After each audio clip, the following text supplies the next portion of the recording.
রাজধানীর কাঁচাবাজারগুলোতে এখন চলছে এক অদৃশ্য লুটপাট। বৃষ্টি আর বৈরী আবহাওয়ার অজুহাতে নিত্যপণ্যের বাজারে তৈরি হয়েছে চরম অস্থিরতা। সাধারণ মানুষের পকেট কাটতে সক্রিয় হয়ে উঠেছে বাজার সিন্ডিকেট।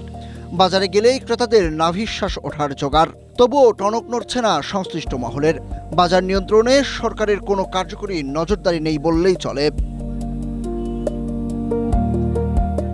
সবচেয়ে বড় ধাক্কাটি এসেছে রান্নাঘরের অন্যতম অপরিহার্য উপাদান কাঁচামরিচ থেকে।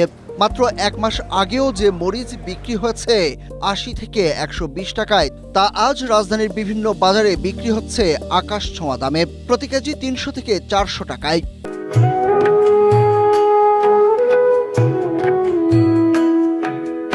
বৃহত্তর পাইকারি বাজার কারওয়ান বাজারেও প্রতি কেজি মরিচ বিক্রি হচ্ছে ৩৪০ থেকে ৩৮০ টাকা দরে। খুচরা বাজারে যা ৪০০ ছাড়িয়ে গেছে। শুধু কাঁচামরিচ নয়, সব ধরনের সবজি এখন নিম্ন ও মধ্যবিত্তের ক্রয় ক্ষমতার বাইরে। বেগুন আকার ও মানভেদে বিক্রি হচ্ছে ১৩০ থেকে ১৮০ টাকায়। এক সপ্তাহ আগেও যা ছিল ৯০ থেকে ১১০ টাকা। অন্যান্য সবজি আলু, পটল, ঝিঙে, চিচিঙ্গা ও ধুন্দল সহ প্রায় প্রতিটি সবজির দাম কেজিতে বেড়েছে ১০ থেকে ২০ টাকা পর্যন্ত। এদিকে বৃষ্টির কারণে পচে যাওয়ার অজুহাতে কেজিতে ৮ থেকে ১০ টাকা বেড়ে দেশি পেঁয়াজ এখন বিক্রি হচ্ছে ৫৫ থেকে ৬০ টাকায়।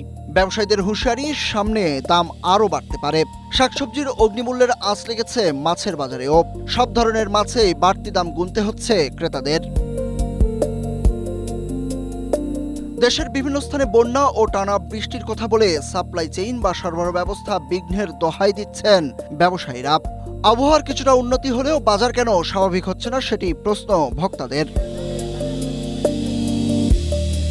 প্রশ্ন উঠেছে সিন্ডিকেটের কারসাজি রোধে এবং সাধারণ মানুষের জীবনযাত্রার মান সুরক্ষায় বাজার মনিটরিং টিমের ভূমিকা নিয়ে। নিত্যপণ্যের এই লাগামহীন ঊর্ধ্বগতি সাধারণ মানুষের জীবনকে দুর্বিষহ করে তুললেও সরকারের তরফ থেকে কোনো দৃশ্যমান উদ্যোগ বা কঠোর পদক্ষেপ দেখা যাচ্ছে না বলে অভিযোগ ক্রেতাদের। Suraj Ahmed, Asia post.